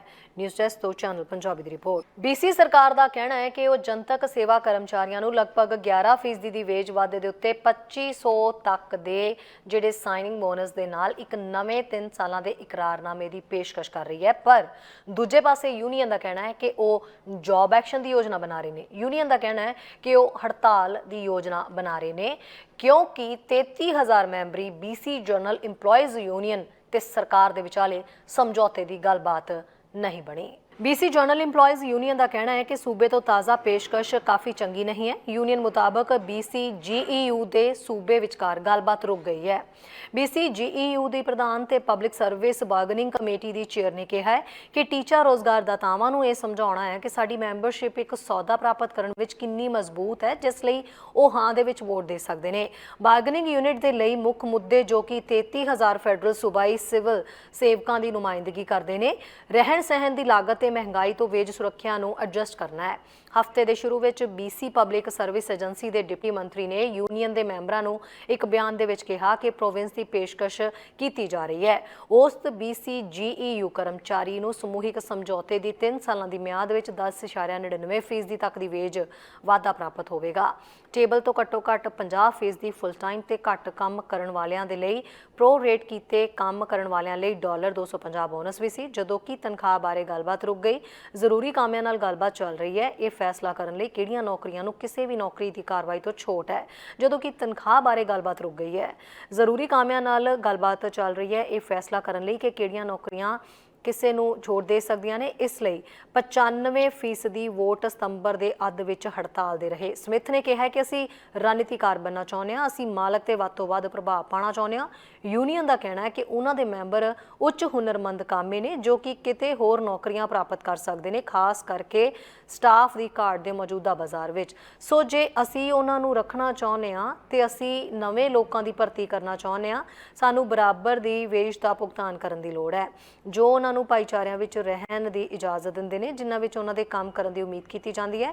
ਬਿਆਨ ਵਿੱਚ ਸੈਡਲਰ ਨੇ ਅੱਗੇ ਕਿਹਾ ਕਿ ਸਰਕਾਰੀ ਏਜੰਸੀ BC GEU ਨਾਲ ਸਾਡੀ ਸੌਦੇਬਾਜ਼ੀ ਵਿੱਚ ਇੱਕ ਨਿਰਪੱਖ ਤੇ ਵਾਜਬ ਸਮਝੌਤਾ ਪ੍ਰਾਪਤ ਕਰਨ ਲਈ ਕੰਮ ਕਰ ਰਹੀ ਹੈ। ਨਿਊਜ਼ ਡੈਸਕ ਤੋਂ ਚੈਨਲ ਪੰਜਾਬੀ ਦੀ ਰਿਪੋਰਟ। ਵਿਜ਼ਟਰ ਵੀਜ਼ਾ ਤੇ ਆਉਣ ਵਾਲੇ ਜਿਹੜੇ ਲੋਕ ਨੇ ਉਹ ਕਿਹੜੀ ਇੰਸ਼ੋਰੈਂਸ ਕਰਵਾ ਸਕਦੇ ਨੇ, ਆਓ ਜਾਣਦੇ ਹਾਂ ਇਸ ਦੇ ਲਈ ਵਿਸਥਾਰ ਦੇ ਨਾਲ ਜਾਣਕਾਰੀ। ਦੋਸਤੋ, ਅੱਜ ਇੱਕ ਮਹੱਤਵਪੂਰਨ ਮੁੱਦੇ ਦੇ ਉੱਤੇ ਗੱਲਬਾਤ ਕਰਨੀ ਆ। ਹੁਣ ਲੋਕਾਂ ਦਾ ਇੰਡੀਆ ਤੋਂ ਕੈਨੇਡਾ ਵਿਜ਼ਟਰ ਵੀਜ਼ੇ ਦੇ ਉੱਤੇ ਆਉਣਾ ਕਾਫੀ ਜ਼ਿਆਦਾ ਖੁੱਲ੍ਹ ਗਿਆ। ਪੈਂਡੈਮਿਕ ਦੇ ਵਿੱਚ ਬੰਦ ਰਿਹਾ। ਹੁਣ ਬਹੁਤ ਸਾਰੇ ਲੋਕ ਜਿਨ੍ਹਾਂ ਦੇ ਪਹਿਲੇ 10 ਸਾਲਾਂ ਦੇ ਵੀਜ਼ੇ ਲੱਗੇ ਸੀ ਜਾਂ ਹੁਣ ਲੱਗ ਰਿਹਾ, ਉਹ ਬਹੁਤ ਸਾਰੇ ਲੋਕ ਇੱਧਰ ਆ ਰਹੇ ਆ। ਇਹ ਸਾਰੇ ਕੁਛ ਦੇ ਵਿੱਚ ਇੱਕ ਮਹੱਤਵਪੂਰਨ ਚੀਜ਼ ਹੁੰਦੀ ਹੈ ਤੁਹਾਡਾ ਇੰਸ਼ੋਰੈਂਸ। ਤੁਹਾਨੂੰ ਇੱਥੇ ਆ ਕੇ ਰੱਬ ਨਾ ਕਰੇ ਕੋਈ ਬਿਮਾਰੀ ਠਮਾਰੀ ਲੱਗ ਜੇ ਜਾਂ ਕੁਛ ਹੋ ਜਾਵੇ, ਉਹਦੇ ਲਈ ਫਿਰ ਤੁਸੀਂ ਕੀ ਕਰਨਾ। ਇੱਕ ਇੰਸ਼ੋਰੈਂਸ ਉੱਥੋਂ ਖਰੀਦਿਆ ਜਾਂਦਾ, ਇੱਕ ਇੱਥੇ ਆ ਕੇ ਬਾਏ ਕੀਤਾ ਜਾਂਦਾ। ਫਰਕ ਕੀ ਆ? ਉੱਥੇ ਵਾਲਾ ਇੱਥੇ ਚੱਲ ਜਾਂਦਾ। ਦੂਜੀ ਗੱਲ, ਹੁਣ ਸੁਪਰ ਵੀਜ਼ਾ ਇੰਸ਼ੋਰੈਂਸ ਦੇ ਵਿੱਚ ਕੁਛ ਤਬਦੀਲੀਆਂ ਆਈਆਂ ਵੀ ਤੁਸੀਂ ਅੱਗੇ ਜਿਹੜਾ ਇੰਸ਼ੋਰੈਂਸ ਕੈਨੇਡਾ ਤੋਂ ਖਰੀਦਦੇ ਸੀ ਉਹ ਹੁਣ ਕਿਤੇੋਂ ਵੀ ਖਰੀਦ ਸਕਦੇ, ਇੰਡੀਆ ਤੋਂ ਵੀ ਖਰੀਦ ਸਕਦੇ ਆ। ਇਹ ਨੁਕਤਾ ਥਿੰਨ ਸਾਹਿਬ ਨੂੰ MDRT ਅਵਾਰਡ ਮਿਲਿਆ, ਉਹਦੇ ਬਾਰੇ ਗੱਲਬਾਤ ਕਰਨੀ ਅੱਜ ਅਸੀਂ ਥਿੰਕ ਇੰਸ਼ੋਰੈਂਸ ਤੋਂ ਪਰਮਿੰਦਰ ਸਿੰਘ ਥਿੰਦ ਹੋਣਾ ਦੇ ਨਾਲ ਗੱਲਬਾਤ ਕਰਨ ਦੇ ਲਈ ਅਸੀਂ ਇੱਥੇ ਪਹੁੰਚੇ। ਥਿੰਦ ਸਾਹਿਬ, ਸਭ ਤੋਂ ਪਹਿਲਾਂ ਤਾਂ ਬਹੁਤ ਬਹੁਤ ਮੁਬਾਰਕਾਂ ਜੀ ਤੁਹਾਨੂੰ MDRT ਅਵਾਰਡ ਦੇ ਲਈ ਜੀ। ਧੰਨਵਾਦ ਸੋਤਾ ਸਾਹਿਬ, ਤੁਹਾਨੂੰ ਤੇ ਸਾਰੇ ਦਰਸ਼ਕਾਂ ਨੂੰ ਮੇਰੇ ਵੱਲੋਂ ਪਿਆਰ ਭਰੀ ਸਤਿਕਾਰ ਭਰੀ ਸਤਿ ਸ਼੍ਰੀ ਅਕਾਲ ਜੀ। ਸਤਿ ਸ਼੍ਰੀ ਅਕਾਲ ਜੀ। ਸਭ ਤੋਂ ਪਹਿਲਾਂ ਸਾਨੂੰ ਦੱਸਿਓ ਕਿ ਜਿਹੜਾ ਇੰਸ਼ੋਰੈਂਸ ਆ ਉੱਥੋਂ ਖਰੀਦਿਆ ਆ ਇੰਡੀਆ ਤੋਂ ਇੱਥੇ ਆਉਣ ਦੇ ਲਈ ਟਰੈਵਲ ਇੰਸ਼ੋਰੈਂਸ, ਤੇ ਇੱਥੇ ਆ ਕੇ ਖਰੀਦਿਆ, ਕਿਹੜਾ ਚੰਗਾ ਆ ਤੇ ਕੀ ਫਰਕ ਆ ਜੀ? ਦੇਖੋ ਜੀ, ਪਹਿਲੀ ਗੱਲ ਤਾਂ ਇੰਸ਼ੋਰੈਂਸ ਚਾਹੀਦੀ ਹੈ, ਡਜ਼ਨਟ ਮੈਟਰ ਤੁਸੀਂ ਕਿੱਥੋਂ ਲਈ ਹੈ। ਪਹਿਲਾ ਨੁਕਤਾ ਤਾਂ ਆ ਜੀ। ਉਦੋਂ ਬਾਅਦ ਹੈ ਜੀ ਆਪਾਂ ਇੰਸ਼ੋਰੈਂਸ, ਕਈ ਵਾਰੀ ਆਪਾਂ ਹਾਲਾਤ ਇੱਦਾਂ ਦੇ ਹੁੰਦੇ ਨੇ ਵੀ ਕਈ ਵਾਰੀ ਇੱਥੇ ਨਹੀਂ ਖਰਚੇ, ਆਪਾਂ ਕਹਿੰਦੇ ਵੀ ਉੱਥੋਂ ਹੀ ਲੈ ਆਓ। ਵੀ ਪੈਸਿਆਂ ਦੇ ਵੀ ਕਈ ਵਾਰੀ ਹੁੰਦਾ ਵੀ ਆਪਣਾ ਬਜਟ ਕਿੱਦਾਂ ਅਲਾਓ ਕਰਦਾ। ਜੇ ਕਈ ਵਾਰੀ ਉੱਦਾਂ ਹੀ ਕੋਈ ਘੁੰਮਣ ਆ ਰਿਹਾ ਉੱਥੋਂ ਇੱਥੇ, ਕਿ ਕੋਈ ਹੈ ਹੀ ਨਹੀਂ ਇੱਥੇ ਰਿਸ਼ਤੇਦਾਰ, ਤਾਂ ਘੁੰਮਣ ਹੀ ਆ ਰਹੇ ਨੇ, ਤਾਂ ਉਹਨਾਂ ਨੇ ਤਾਂ ਉੱਥੋਂ ਇੰਸ਼ੋਰੈਂਸ ਲੈਣੀ, ਇੱਥੋਂ ਤਾਂ ਲੈਣੀ ਹੋਣੀ ਉਹਨਾਂ ਨੇ। ਫਿਰ ਇਹ ਵੀ ਉਹਨਾਂ ਦਾ ਜਿਹੜਾ ਕਲੇਮ ਪ੍ਰੋਸੈਸ ਹੋਊਗਾ, ਜਿੱਥੇ ਕੋਈ ਸੱਟ ਪੇਟ ਲੱਗ ਜਾਂਦੀ ਹੈ, ਮੋਸਟਲੀ ਜਿਹੜਾ ਕਲੇਮ ਪ੍ਰੋਸੈਸ ਉਹਨਾਂ ਦਾ ਇੱਦਾਂ ਹੋਊਗਾ ਵੀ ਇੱਥੇ ਜਦੋਂ ਵਾਪਸ ਚਲੇ ਜਾਂਦੇ ਨੇ, ਵਾਪਸ ਜਾਣ ਤੋਂ ਬਾਅਦ ਜੇ ਇੱਥੇ ਕੋਈ ਕਲੇਮ ਆ ਗਿਆ ਉਹੀ ਫਿਰ ਉੱਥੇ ਸਬਮਿਟ ਕਰਨਗੇ ਅਤੇ ਫਿਰ ਉਹਨਾਂ ਨੂੰ ਪੈਸੇ ਜਿੰਨੇ ਵੀ ਇੱਥੇ ਖਰਚਾ ਆਇਆ ਉਹਨੂੰ ਵਾਪਸ ਆਊਗਾ ਜੀ। ਕਈ ਕੰਪਨੀਆਂ ਡਿਫਰੈਂਟ ਪ੍ਰੋਸੈਸ ਹੈ। ਜਿਹੜਾ ਮੈਂ ਆਪਦੇ ਨਿੱਜੀ ਤਰੀਕੇ ਨਾਲ ਜਿਹੜਾ ਮੈਂ ਦੇਖਿਆ ਚੀਜ਼ਾਂ, ਉਹ ਹੈ ਵੀ ਜਦੋਂ ਆਪਾਂ ਇੱਥੋਂ ਵਾਪਸ ਚਲੇ ਜਾਂਦੇ ਹਾਂ ਇੰਡੀਆ ਜਾਂ ਕਿਸੇ ਵੀ ਮੁਲਕ ਤੋਂ ਆਏ ਹਾਂ, ਜਦੋਂ ਵਾਪਸ ਚਲੇ ਗਏ ਫਿਰ ਉਦੋਂ ਬਾਅਦ ਉਹ ਕਹਿੰਦੇ ਵੀ ਠੀਕ ਹੈ ਤੁਸੀਂ ਆ ਗਏ ਹੋ ਵਾਪਸ, ਜਿਹੜੇ ਕਲੇਮ ਤੁਹਾਡੇ ਉੱਥੇ ਹੋਈ ਸਾਨੂੰ ਸਬਮਿਟ ਕਰ ਦਿਓ, ਅਸੀਂ ਤੁਹਾਨੂੰ ਰੀਇੰਬਰਸ ਕਰਾਂਗੇ। ਫਿਰ ਉਹਨਾਂ ਦੀ ਮਰਜ਼ੀ ਹੈ, ਜਿੱਦਾਂ ਕਲੇਮ ਰੈਗੂਲਰ ਪ੍ਰੋਸੈਸ ਹੁੰਦਾ। ਹਾਂ, ਜਿੱਥੇ ਆਪਾਂ ਇੱਥੋਂ ਦੀ ਲੋਕਲ ਕੰਪਨੀ ਤੋਂ ਆਪਾਂ ਜੇ ਲੈਂਦੇ ਹਾਂ, ਆਪਾਂ ਨਾਰਥ ਅਮਰੀਕਾ ਦੀ ਕੰਪਨੀਆਂ ਦੀ ਗੱਲ ਕਰਦੇ ਹਾਂ, ਕਿਉਂਕਿ ਉਹਨਾਂ ਦਾ ਪਰਫੋਰਮਾ ਬਣਿਆ ਹੁੰਦਾ। ਜੇ ਹੋਸਪਿਟਲ ਜਾਂਦੇ ਉਹਨਾਂ ਨੂੰ ਪਤਾ ਹੁੰਦਾ ਫਲਾਣੀ ਕੰਪਨੀ ਐਗਜ਼ਿਸਟ ਹੈ, ਉਹਨਾਂ ਦਾ ਵੀ ਕਿੱਥੇ ਹੈਗਾ ਹੈਡ ਆਫਿਸ, 24 ਆਵਰ ਸਰਵਿਸ ਹੈ। ਪਰ ਇਹ ਵੀ ਉਹਨਾਂ ਨੂੰ ਪਤਾ ਵੀ ਇਹ ਕੰਪਨੀ ਐਗਜ਼ਿਸਟ ਕਰਦੀ ਹੈ, ਵੀ ਕੀ ਇੱਥੇ ਵੀ ਆਪਾਂ ਨੂੰ ਆਪਦੀ ਜੇਬ 'ਚ ਪਾਉਣ ਦੀ ਲੋੜ ਨਹੀਂ ਹੁੰਦੀ, ਕਿਉਂਕਿ ਉਹ ਸਿੱਧਾ ਹੀ ਕੰਪਨੀ ਨੂੰ ਕੋਂਟੈਕਟ ਕਰ ਲੈਂਦੇ। ਕੰਪਨੀ ਤੋਂ ਆਪਾਂ ਪਹਿਲਾਂ ਹੀ ਕਲੇਮ ਨੰਬਰ ਲੈ ਲੈਂਦੇ ਹਾਂ, ਫਿਰ ਥੋੜ੍ਹਾ ਕੰਮ ਸੌਖਾ ਹੋ ਜਾਂਦਾ। ਇਹ ਨਹੀਂ ਵੀ ਅਸੀਂ ਵਾਪਸ ਜਾਵਾਂਗੇ ਅਤੇ ਫਿਰ ਸਬਮਿਟ ਕਰਾਂਗੇ। ਇੱਥੋਂ ਹੀ ਚੀਜ਼ ਲਈ ਹੋਈ ਹੈ, ਇੱਥੇ ਹੀ ਸਾਰਾ ਕੁਛ ਹੋਣਾ। ਸਾਨੂੰ ਇਹ ਨਹੀਂ ਵੀ ਵੇਟ ਕਰਾਂਗੇ ਵਾਪਸ ਜਾਵਾਂਗੇ ਅਤੇ ਜਿਹੜਾ ਕਲੇਮ ਪ੍ਰੋਸੈਸ ਹੋਊਗਾ ਜੀ। ਇਹਦਾ ਮਤਲਬ ਜੇ ਅਸੀਂ ਇੰਡੀਆ ਤੋਂ ਆਉਣ ਲੱਗੇ ਇੰਸ਼ੋਰੈਂਸ ਲਿਆ ਟਿਕਟ ਦੇ ਨਾਲ, ਅਤੇ ਇੱਥੇ ਕੋਈ ਹੌਸਪੀਟਲ ਪੈ ਗਿਆ ਤਾਂ ਇੱਥੇ ਕੋਲੋਂ ਡਾਲਰ ਦੇਣੇ ਪੈਣਗੇ ਅਤੇ ਵਾਪਸ ਉੱਥੇ ਜਾ ਕੇ ਪੈਸੇ ਵਾਪਸ ਆਉਣਗੇ ਜੀ? ਮੋਸਟਲੀ ਜਿਹੜੀ ਕਈ ਕੰਪਨੀਆਂ, ਹੁਣ ਅੱਜ ਇੱਕ ਵੱਡਾ ਕਲੇਮ ਆ ਜਾਂਦਾ, ਕਿਸੇ ਕੋਲ ਇੰਨੇ ਪੈਸੇ ਹੈ ਹੀ ਨਹੀਂ, 40-50 ਹਜ਼ਾਰ ਡਾਲਰ ਹੋਣਾ, ਵੀ 40-50 ਹਜ਼ਾਰ ਡਾਲਰ ਇੱਥੇ ਕਿੱਥੋਂ ਕੋਈ ਵਿਜ਼ਿਟ ਕਰਨ ਆਇਆ, ਕਿੱਦਾਂ ਦੇਊਗਾ? ਉਹ ਸਿਚੁਏਸ਼ਨ 'ਤੇ ਡਿਪੈਂਡ ਕਰਦਾ। ਜਿਹੜੇ ਮੋਸਟਲੀ ਜਿਹੜੇ ਛੋਟੇ ਪੈਡੀ ਕਲੇਮ ਆਪਾਂ ਕਹਿ ਦਿੰਦੇ ਹਾਂ 2, 4, 5, 6 ਹਜ਼ਾਰ ਵਾਲੇ, ਉਹ ਤੁਹਾਨੂੰ ਆਪ ਹੀ ਪੇ ਕਰਕੇ ਫਿਰ ਉੱਥੇ ਜਾ ਕੇ ਕਲੇਮ ਤੁਹਾਨੂੰ ਸਬਮਿਟ ਕਰਨਾ ਪੈਂਦਾ ਜੀ। ਤੇ ਇਹ ਇੱਕ ਸੁਪਰ ਵੀਜ਼ਾ ਇੰਸ਼ੋਰੈਂਸ ਦੇ ਬਾਰੇ ਕੁਝ ਖਬਰ ਆ ਰਹੀ ਹੈ ਵੀ ਇਹ ਹੁਣ ਇੰਡੀਆ ਤੋਂ ਲੈ ਕੇ ਇੱਥੇ ਆਇਆ ਜਾ ਸਕਦਾ। ਹਾਂਜੀ, ਜਿਹੜਾ ਸੁਪਰ ਵੀਜ਼ਾ ਹੈ ਜੀ, $1 ਲੱਖ ਦੀ ਕਵਰੇਜ ਸਾਨੂੰ ਚਾਹੀਦੀ ਹੁੰਦੀ ਹੈ ਆਪਦੇ ਪੇਰੈਂਟਸ ਜਾਂ ਗ੍ਰੈਂਡ ਪੇਰੈਂਟਸ ਨੂੰ ਬੁਲਾਉਣ ਵਾਸਤੇ ਸੁਪਰ ਵੀਜ਼ਾ ਵਾਸਤੇ। ਹੁਣ ਇਹ ਵੀ ਪਹਿਲਾਂ ਤਾਂ ਅਸੀਂ ਜਿਹੜਾ ਸੁਪਰ ਵੀਜ਼ਾ ਹੈ ਕੈਨੇਡੀਅਨ ਜਿਹੜੀਆਂ ਮਾਨਤਾ ਕੰਪਨੀਆਂ ਕੈਨੇਡੀਅਨ ਕੰਪਨੀ ਤੋਂ ਹੀ ਲਿਆ ਜਾਵੇ, ਜਿਹੜੀਆਂ ਵੀ ਜੇ ਕੰਪਨੀਆਂ ਇੱਥੇ ਬਿਜ਼ਨਸ ਕਰਦੀਆਂ ਨੇ। ਹੁਣ ਇਹ ਵੀ $1 ਲੱਖ ਦੀ ਕਵਰੇਜ ਲੈ ਲਈ। ਹੁਣ ਇਹ ਵੀ ਇਹ ਆਪਸ਼ਨ ਖੋਲ੍ਹਤੀ 4 ਤੋਂ ਬਾਅਦ ਵੀ ਤੁਸੀਂ ਕਿਤੇ ਵੀ ਹੋ, ਵੀ ਇੰਡੀਆ, ਪਾਕਿਸਤਾਨ, ਫਿਜੀ, ਕਿਤੋਂ ਵੀ ਤੁਸੀਂ ਇੱਥੇ ਆ ਰਹੇ ਹੋ ਅਤੇ ਤੁਸੀਂ ਆਪਦੀ ਸੁਪਰ ਵੀਜ਼ਾ ਇੰਸ਼ੋਰੈਂਸ ਉੱਥੋਂ ਵੀ ਤੁਸੀਂ ਲੈ ਸਕਦੇ ਹੋ। ਹਾਂ, ਉਹਦੇ ਨਾਲ ਇਹ ਹੋ ਗਿਆ ਵੀ ਇੱਥੇ ਜਿਹੜੀਆਂ ਕੰਪਨੀਆਂ ਹੈਗੀਆਂ ਨੇ ਉਹਨਾਂ ਨੇ ਪਹਿਲਾਂ ਹੀ ਚੀਜ਼ਾਂ ਪਤਾ ਵੀ ਆਉਣ ਵਾਲੇ ਟਾਈਮ 'ਚ ਇਹ ਚੀਜ਼ਾਂ ਆਉਣੀਆਂ ਨੇ। ਉਹਨਾਂ ਇੱਕ ਜਿਹੜਾ ਮੰਥਲੀ ਆਪਸ਼ਨ ਸ਼ੁਰੂ ਕਰਤੀ ਸੀ, ਉਹਦੇ ਨਾਲ ਇਹ ਵੀ ਜਿਹੜੀਆਂ ਪੇਮੈਂਟਾਂ ਮੰਥਲੀ ਤੁਸੀਂ ਦੇ ਸਕਦੇ ਹੋ ਸੁਪਰ ਵੀਜ਼ਾ ਤਾਂ ਹੋ ਗਿਆ। ਪਹਿਲਾਂ ਸੀਗਾ ਇਕੱਠੀਆਂ ਕਿਸ਼ਤਾਂ ਦੇਣੀਆਂ ਪੈਂਦੀਆਂ ਸੀਗੀਆਂ, ਹੁਣ ਲਾਸਟ 2 ਸਾਲਾਂ ਤੋਂ ਉਹਨਾਂ ਨੇ ਕਰਤਾ ਵੀ ਤੁਸੀਂ ਆਪਦੀਆਂ ਸੁਪਰ ਵੀਜ਼ਾ ਜਿਹੜੀਆਂ ਕਿਸ਼ਤਾਂ ਨੇ ਉਹ ਤੁਸੀਂ ਮੰਥਲੀ ਪੇਮੈਂਟ 'ਚ ਵੀ ਦੇ ਸਕਦੇ ਹੋ। ਥੋੜ੍ਹਾ ਸੁਖਾਲਾ ਹੋ ਗਿਆ ਜਦੋਂ ਆਪਾਂ ਪੇਰੈਂਟਸ ਆਪਣੇ ਗ੍ਰੈਂਡ ਪੇਰੈਂਟਸ ਨੂੰ ਬੁਲਾਉਣਾ। ਉਹਦੇ ਨਾਲ ਆਪਾਂ ਦੇਖੀਏ ਜੇ ਹੁਣ 2-2 ਹਜ਼ਾਰ ਦੇਣਾ, ਕਿਸੇ ਦਾ 4000 ਹੋ ਗਿਆ, 4000 ਇੱਕੋ ਦਮ ਦੇਣਾ। ਉਹ ਨਹੀਂ ਤਾਂ ਤੁਸੀਂ ਇਹ ਵੀ $400 ਕਿਸ਼ਤ ਬੰਨ੍ਹ ਲਈ। ਹੁਣ ਦੋਵਾਂ ਜਣਿਆਂ ਦੀ $200 ਕਿਸ਼ਤ ਆਉਂਦੀ ਹੈ, ਜੇ ਡਿਪੈਂਡ ਕਰਦਾ ਏਜ ਕਿੰਨੀ ਹੈਗੀ। ਕਈ ਵਾਰੀ $100 ਦੀ ਕਿਸ਼ਤ ਹੁੰਦੀ ਹੈ, ਪਰ $200 ਕਿਸ਼ਤ ਹੋ ਗਈ। ਉਹ ਹੈ ਵੀ ਤੁਹਾਨੂੰ ਸੌਖਾ ਹੋ ਗਿਆ। ਪਰ ਹਾਂ, ਆਉਣ ਵਾਲੇ ਸਮੇਂ 'ਚ ਸ਼ਾਇਦ ਕੰਪੀਟੀਸ਼ਨ ਵੱਧ ਵੀ ਸਕਦਾ, ਜਾਂ ਇਹ ਵੀ ਇਹ ਦੇਖਣਾ ਪਊ ਕਿੱਦਾਂ ਹੋਰ ਚੇਂਜਿਸ ਕੀ ਆਉਂਦੀਆਂ। ਮੇਨ ਤਾਂ ਮੋਸਟਲੀ ਹੁੰਦਾ ਜਿਹੜਾ ਕਲੇਮ ਪ੍ਰੋਸੈਸ ਹੈ ਉਹ ਸੌਖਾ ਚਾਹੀਦਾ। ਜਦੋਂ ਕੱਲ੍ਹ ਨੂੰ ਸਾਨੂੰ ਲੋੜ ਪੈਂਦੀ ਹੈ ਉਦੋਂ ਸਾਡੀ ਚੀਜ਼ ਜਿਹੜੀ ਲਈ ਹੋਈ ਆ ਕੰਮ ਦੇਵੇ। ਹੁਣ $50-60 $100 ਦਾ ਫਰਕ ਨਹੀਂ ਪੈਂਦਾ ਜਦੋਂ ਅਸੀਂ ਆਪਾਂ ਪਾਲਿਸੀ ਲੈ ਰਹੇ ਹਾਂ। ਪਰ ਜਦੋਂ ਉਦੋਂ ਬਾਅਦ ਬਹੁਤ ਔਖਿਆਈ ਹੁੰਦੀ, ਜਦੋਂ ਆਪਣਾ ਕਲੇਮ ਪ੍ਰੋਸੈਸ ਹੁੰਦਾ, ਕਈਆਂ ਵਾਰੀਆਂ 'ਚ ਵੀ ਇੱਕ ਵਾਰੀ ਤੁਸੀਂ ਜਾ ਸਕਦੇ, ਉਸ ਤੋਂ ਬਾਅਦ ਫੋਲੋਅਪ ਕਲੇਮ ਨਹੀਂ ਹੁੰਦਾ, ਬਿਲਕੁਲ ਹੀ ਕੰਪਨੀਆਂ ਕਵਰ ਨਹੀਂ ਕਰਦੀਆਂ। ਕਈ ਵਾਰੀ ਕਹਿਣਗੇ 3000 ਤੱਕ ਹੀ ਕਵਰ ਕਰਾਂਗੇ, ਕਈ ਵਾਰੀ ਅਨਲਿਮਿਟਿਡ ਸਾਰੀਆਂ ਆਪਸ਼ਨਸ ਹੁੰਦੀਆਂ ਨੇ। ਵਾਧੀ ਮਹਿੰਗਾਈ ਨੇ ਸਭ ਤੋਂ ਜ਼ਿਆਦਾ ਅਸਰ ਉਹਨਾਂ ਬਜ਼ੁਰਗਾਂ ਦੇ ਉੱਤੇ ਪਾਇਆ ਜਿਨ੍ਹਾਂ ਦੀ ਆਮਦਨੀ ਘੱਟ ਹੈ ਤੇ ਜ਼ਿਆਦਾਤਰ ਉਹ ਆਪਣੀ ਕਮਜ਼ੋਰ ਵਿੱਤੀ ਪਾਕਟ ਵਿੱਚੋਂ ਆਪਣੇ ਲਈ ਗਰੋਸਰੀ ਕਰਨ ਤੋਂ ਪਹਿਲਾਂ ਵੀ ਸੋਚ ਸਮਝ ਰਹੇ ਨੇ। ਕਈਆਂ ਨੂੰ ਆਪਣੇ ਕੰਮ ਤੇ ਜਾਣ ਲਈ ਗੱਡੀ ਦੀ ਲੋੜ ਹੈ, ਪਰ ਵਧਦੀਆਂ ਗੈਸ ਦੀਆਂ ਕੀਮਤਾਂ ਉਹਨਾਂ ਦਾ ਲੱਕ ਤੋੜ ਰਹੀਆਂ ਨੇ। ਵਿਦਿਆਰਥੀਆਂ ਦੇ ਉੱਤੇ ਕਈਆਂ ਤਰ੍ਹਾਂ ਦਾ ਬੋਝ ਹੈ, ਕਈ ਪਰਿਵਾਰਾਂ ਤੇ ਇੱਥੋਂ ਤੱਕ ਕਿ ਮਕਾਨ ਮਾਲਕਾਂ ਤੇ ਵੀ ਬੋਝ ਹੈ, ਕਿਉਂਕਿ ਕਿਰਾਏ ਵਧ ਰਹੇ ਨੇ ਤੇ ਬਹੁਤੇ ਲੋਕ ਤੰਗ ਨੇ। ਅਰਥ ਸ਼ਾਸਤਰੀਆਂ ਦਾ ਕਹਿਣਾ ਹੈ ਕਿ ਵਧਦੀ ਮਹਿੰਗਾਈ ਦੇ ਨਾਲ ਸਭ ਤੋਂ ਵੱਧ ਪ੍ਰਭਾਵਿਤ ਹੋਏ ਘੱਟ ਆਮਦਨੀ ਵਾਲੇ ਬਜ਼ੁਰਗ। ਕੈਨੇਡਾ 1983 ਤੋਂ ਬਾਅਦ ਪਹਿਲਾਂ ਨਾ ਦੇਖੇ ਜਾਣ ਵਾਲੀ ਮਹਿੰਗਾਈ ਦਰ ਦਾ ਤਜਰਬਾ ਕਰ ਰਿਹਾ ਹੈ, ਪਰ ਅਰਥ ਸ਼ਾਸਤਰੀਆਂ ਮੁਤਾਬਕ ਹਰ ਕੋਈ ਇਸੇ ਤਰ੍ਹਾਂ ਦਾ ਤਜਰਬਾ ਨਹੀਂ ਕਰ ਰਿਹਾ। ਕੈਨੇਡਾ ਦੀ ਮਹਿੰਗਾਈ ਦਰ ਉਪਭੋਗਤਾ ਕੰਜ਼ਿਊਮਰ ਪ੍ਰਾਈਸ ਇੰਡੈਕਸ ਦੁਆਰਾ ਮਾਪੀ ਗਈ ਵਸਤੂਆਂ ਤੇ ਸੇਵਾਵਾਂ ਦੀ ਲਾਗਤ ਵਿੱਚ ਵਾਧਾ ਮਈ ਵਿੱਚ 7.7% ਤੱਕ ਪਹੁੰਚ ਗਿਆ। ਸਟੈਟਿਸਟਿਕਸ ਕੈਨੇਡਾ ਦੇ ਮੁਤਾਬਕ ਲਿਵਿੰਗ ਕੋਸਟ ਸਪਲਾਈ ਚੇਨ ਮੁੱਦਿਆਂ ਤੇ ਰੂਸ ਦੇ ਹਮਲੇ ਦੇ ਸੁਮੇਲ ਦੁਆਰਾ ਚਲਾਇਆ ਗਿਆ ਹੈ। ਅਰਥ ਸ਼ਾਸਤਰੀ ਰੇਚਲ ਤੇ ਕੈਵਿਨ ਦੇ ਮੁਤਾਬਕ ਹਰੇਕ ਵਿਅਕਤੀ ਮਾਲ ਸੇਵਾਵਾਂ ਦੀ ਵੱਧਦੀ ਮਹਿੰਗੀ ਟੋਕਰੀ ਦੇ ਪ੍ਰਭਾਵ ਨੂੰ ਕਿੰਨੀ ਤੀਬਰਤਾ ਨਾਲ ਮਹਿਸੂਸ ਕਰਦਾ ਹੈ। ਇਹ ਉਹਨਾਂ ਦੀ ਆਮਦਨੀ ਦੇ ਪੱਧਰ ਤੇ ਨਿਰਭਰ ਕਰਦਾ ਹੈ। ਕੀ ਉਹ ਆਪਣੇ ਬਜਟ ਦਾ ਸਭ ਤੋਂ ਵੱਡਾ ਹਿੱਸਾ ਕਿਸੇ ਵਸਤੂ ਤੇ ਖਰਚ ਕਰਦੇ ਨੇ? ਸੈਮਸਨ ਨੇ ਕਿਹਾ ਕਿ ਕੈਨੇਡੀਅਨ ਜਿਨ੍ਹਾਂ ਦੇ ਘਰੇਲੂ ਬਜਟ ਜ਼ਿਆਦਾਤਰ ਭੋਜਨ ਤੇ ਰਹਿਣ ਬਸੇਰੇ ਵਰਗੀਆਂ ਜ਼ਰੂਰਤਾਂ ਤੇ ਖਰਚ ਕੀਤੇ ਜਾਂਦੇ ਨੇ, ਥੋੜੇ ਸਮੇਂ ਵਿੱਚ ਮਹਿੰਗਾਈ ਦੁਆਰਾ ਸਭ ਤੋਂ ਵੱਧ ਦੁਖੀ ਨੇ। ਸਟੈਟਿਸਟਿਕ ਕੈਨੇਡਾ ਦੇ ਅਨੁਸਾਰ 2021 ਦੇ ਮੁਕਾਬਲੇ ਅਪ੍ਰੈਲ ਤੇ ਮਈ ਵਿੱਚ ਕੈਨੇਡਾ ਵਿੱਚ ਭੋਜਨ ਦੀ ਲਾਗਤ ਵਿੱਚ 9.7% ਦਾ ਵਾਧਾ ਹੋਇਆ ਹੈ, ਜਦੋਂ ਕਿ ਰਹਿਣ ਬਸੇਰੇ ਦੀ ਲਾਗਤ ਵਿੱਚ 7.4% ਦਾ ਵਾਧਾ ਹੋਇਆ ਹੈ। ਵੱਡੇ ਸ਼ਹਿਰਾਂ ਵਿੱਚ ਲਗਭਗ 60 ਤੋਂ 70% ਘੱਟ ਆਮਦਨ ਵਾਲੇ ਕਿਰਾਏਦਾਰ ਆਪਣੀ ਟੈਕਸ ਤੋਂ ਪਹਿਲਾਂ ਦੀ ਆਮਦਨ ਦਾ 50% ਤੋਂ ਵੱਧ ਕਿਰਾਏ ਖਰਚ ਕਰਦੇ ਨੇ। ਇਹ ਵਾਧੂ ਭੋਜਨ ਖਰਚਿਆਂ ਲਈ ਬਹੁਤ ਘੱਟ ਥਾਂ ਛੱਡਦਾ ਹੈ। ਨਾਲ ਹੀ ਜਿਨ੍ਹਾਂ ਨੂੰ ਕੰਮ ਕਰਨ ਦੇ ਲਈ ਗੱਡੀ ਦੀ ਲੋੜ ਹੈ, ਉਹ ਵਧਦੀਆਂ ਗੈਸ ਕੀਮਤਾਂ ਨਾਲ ਚੁਣੌਤੀਆਂ ਦਾ ਸਾਹਮਣਾ ਕਰ ਰਹੇ ਨੇ। ਸਭ ਤੋਂ ਕਮਜ਼ੋਰ ਘੱਟ ਆਮਦਨੀ ਵਾਲੇ ਅਪਾਹਜ ਬਾਲਗ ਨੇ, ਜੋ ਮਹਿੰਗਾਈ ਦੇ ਦਬਾਅ ਤੋਂ ਬਿਨਾਂ ਬੁਨਿਆਦੀ ਲੋੜਾਂ ਨੂੰ ਪੂਰਾ ਕਰਨ ਲਈ ਸੰਘਰਸ਼ ਕਰਦੇ ਨੇ, ਤੇ ਨਾਲ ਹੀ ਦਿਖਾਈ ਦੇਣ ਵਾਲੀਆਂ ਘੱਟ ਗਿਣਤੀਆਂ ਜਿਨ੍ਹਾਂ ਨੂੰ ਉਸਨੇ ਕਿਹਾ ਹੈ ਕਿ ਆਮ ਆਬਾਦੀ ਦੇ ਮੁਕਾਬਲੇ ਉੱਚ ਗਰੀਬੀ ਦਰ ਦਾ ਅਨੁਭਵ ਕਰਦੇ ਨੇ। ਉਹਨਾਂ ਕਿਹਾ ਕਿ ਉਹ ਕਿਸੇ ਵੀ ਵਿਅਕਤੀ ਬਾਰੇ ਚਿੰਤਤ ਨੇ ਜੋ ਮਿੱਥੀ ਹੋਈ ਆਮਦਨੀ ਸਰੋਤਾਂ ਜਿਵੇਂ ਕਿ ਸੀਨੀਅਰ ਪੈਨਸ਼ਨ ਜਾਂ ਅਪਾਹਜਤਾ ਲਾਭਾਂ ਤੇ ਨਿਰਭਰ ਕਰਦਾ ਹੈ, ਜੋ ਰਹਿਣ ਦੀ ਲਾਗਤ ਨਾਲ ਲਾਕਡਾਊਨ ਨਹੀਂ ਵਧਦਾ। ਜੋ ਲੋਕ ਪੈਨਸ਼ਨ ਤੇ ਨੇ ਉਹਨਾਂ ਵਿੱਚੋਂ ਕੁਝ ਪੈਨਸ਼ਨਾਂ ਵਿੱਚ ਮਹਿੰਗਾਈ ਲਈ ਐਡਜਸਟਮੈਂਟ ਨਹੀਂ ਹੈ। ਇਹ ਪ੍ਰਾਈਵੇਟ ਸੈਕਟਰ ਦੇ ਵਿੱਚ ਕਾਫੀ ਅਹਿਮ ਹੈ, ਪਰ ਇੱਥੋਂ ਤੱਕ ਕਿ ਜਨਤਕ ਪੈਨਸ਼ਨਾਂ ਵਰਗੀਆਂ ਜਿਹੜੀਆਂ ਮਹਿੰਗੀਆਂ ਲਈ ਸੂਚੀਬੱਧ ਕੀਤੀਆਂ ਜਾਂਦੀਆਂ ਨੇ, ਉਹਨਾਂ ਪੈਨਸ਼ਨਾਂ ਦੇ ਰਹਿਣ ਸਹਿਣ ਦੇ ਅਪਡੇਟ ਦੀ ਲਾਗਤ ਥੋੜੀ ਪਛੜ ਗਈ ਹੈ। ਇਹ ਦਰਸਾਉਂਦਾ ਹੈ ਕਿ 6 ਮਹੀਨੇ ਪਹਿਲਾਂ ਕੀ ਹੋਇਆ ਸੀ ਜਾਂ 1 ਸਾਲ ਪਹਿਲਾਂ, ਉਹ ਅੱਜ ਕਿਉਂ ਨਹੀਂ ਹੋ ਰਿਹਾ। ਇੰਨਾ ਹੀ ਨਹੀਂ, ਇਸ ਦੇ ਪ੍ਰਭਾਵ ਵਿਦਿਆਰਥੀਆਂ ਤੋਂ ਲੈ ਕੇ ਘਰ ਦੇ ਮਾਲਕਾਂ ਤੱਕ ਆਬਾਦੀ ਦੇ ਬਹੁਤ ਸਾਰੇ ਹਿੱਸਿਆਂ ਨੂੰ ਛੂੰਹਦੇ ਨੇ। ਉਦਾਹਰਨ ਲਈ ਵਿਦਿਆਰਥੀ ਹੋਰ ਲੋਕਾਂ ਵਾਂਗ ਜਿਨ੍ਹਾਂ ਦੇ ਬਜਟ ਜ਼ਿਆਦਾਤਰ ਰਹਿਣ ਲਈ ਦਿੱਤੇ ਜਾਂਦੇ ਨੇ, ਕਿਰਾਏ ਦੇ ਵਾਧੇ ਨਾਲ ਪ੍ਰਭਾਵਿਤ ਹੁੰਦੇ ਨੇ।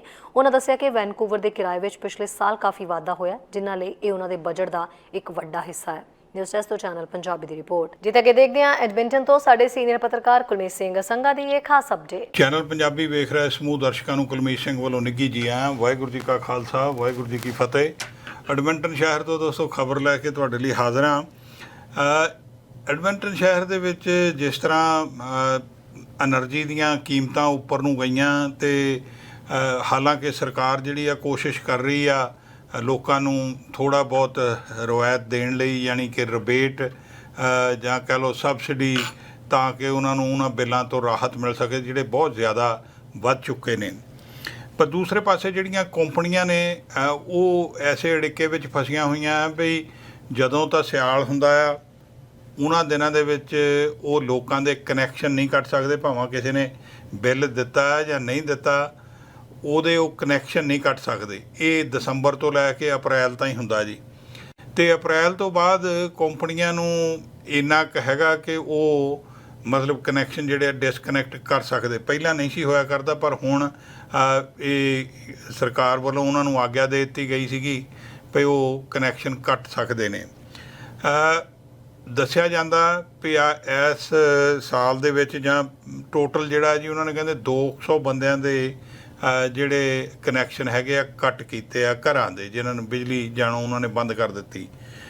ਪਰ ਜਦੋਂ ਉਹਨਾਂ ਨਾਲ ਬਿਜਲੀ ਵਾਲਿਆਂ ਨਾਲ ਗੱਲਬਾਤ ਕੀਤੀ ਗਈ ਐਪਕੋਰ ਕੰਪਨੀ ਦੇ ਨਾਲ ਕਿ ਭਾਈ ਤੁਸੀਂ ਮਤਲਬ ਲੋਕਾਂ 'ਤੇ ਇੱਦਾਂ ਤੰਗੀ ਤਰੁਸ਼ੀ ਹੁੰਦੀ ਹੈ ਅਤੇ ਬਿੱਲ ਜਦੋਂ ਤੁਸੀਂ ਇਹ ਬਿਜਲੀ ਕੱਟ ਦਿੰਦੇ ਹੋ ਤਾਂ ਲੋਕਾਂ 'ਤੇ ਹੋਰ ਵੀ ਮੁਸੀਬਤ ਖੜੀ ਹੋ ਜਾਂਦੀ ਹੈ। ਉਹ ਕਹਿੰਦੇ ਜੀ ਦੇਖੋ ਸਾਡਾ ਇਹ ਲਾਸਟ ਰਿਜ਼ੋਰਟ ਹੁੰਦਾ ਭਈ ਅਸੀਂ ਕਿਸੇ ਦਾ ਕਨੈਕਸ਼ਨ ਕੱਟੀਏ। ਪਹਿਲਾਂ ਅਸੀਂ ਕੋਸ਼ਿਸ਼ ਕਰਦੇ ਹਾਂ ਅਗਲੇ ਦੇ ਨਾਲ ਗੱਲਬਾਤ ਕਰਕੇ ਕਿ ਭਾਈ ਤੁਸੀਂ ਹੌਲੀ ਹੌਲੀ ਕਰਕੇ ਜਿਹੜੇ ਪੈਸੇ ਹੈਗੇ ਆ ਉਹ ਪੇ ਕਰ ਦਿਓ ਤਾਂ ਕਿ ਸਾਨੂੰ ਉਹ ਕਨੈਕਸ਼ਨ ਨਾ ਕੱਟਣਾ ਪਏ। ਜਾਂ ਉਹਨਾਂ ਨੇ ਕੁਝ ਜੀ ਇੱਕ ਨਵਾਂ ਯੰਤਰ ਆ ਉਹਨੂੰ ਉਹ ਲਿਮਟਰ ਕਹਿੰਦੇ ਆ, ਤਾਂ ਕਿ ਤੁਸੀਂ ਉਹ ਜ਼ਿਆਦਾ ਬਿਜਲੀ ਨਾ ਜਾਲ ਸਕੋ। ਉਹ ਥੋੜ੍ਹੀ ਤੁਹਾਡੀ ਬਿਜਲੀ ਚੱਲਦੀ ਰਹਿੰਦੀ ਆ ਅਤੇ ਉਹ ਲਿਮਟਰ ਲਾ ਦਿੰਦੇ ਨੇ, ਸੋ ਉਦੋਂ ਜ਼ਿਆਦਾ ਤੁਸੀਂ ਨਹੀਂ ਉਹ ਬਿਜਲੀ ਬਾਲ ਸਕਦੇ। ਉਹ ਉਸ ਤਰ੍ਹਾਂ ਦਾ ਕੰਮ ਕਰ ਲੋਕਾਂ ਦੇ ਘਰਾਂ 'ਤੇ ਉਹਨਾਂ ਨੇ ਕੀਤਾ ਹੈਗਾ। ਕਹਿੰਦੇ ਅਸੀਂ ਕੋਸ਼ਿਸ਼ ਇਹ ਕਰੀਦੀ ਆ ਕਿ ਕਿਸੇ ਦਾ ਕਨੈਕਸ਼ਨ ਨਾ ਕੱਟੀਏ, ਪਰ ਇਹ ਸਾਡਾ ਲਾਸਟ ਰਿਜ਼ੋਰਟ ਹੈ। ਜੇ ਸਾਨੂੰ ਉਹ ਨਹੀਂ ਬਿੱਲ ਦਿੰਦੇ ਤਾਂ ਫਿਰ ਸਾਨੂੰ ਜਾ ਕੇ ਉਹਨਾਂ ਦਾ ਕਨੈਕਸ਼ਨ ਕੱਟਣਾ ਪੈਂਦਾ।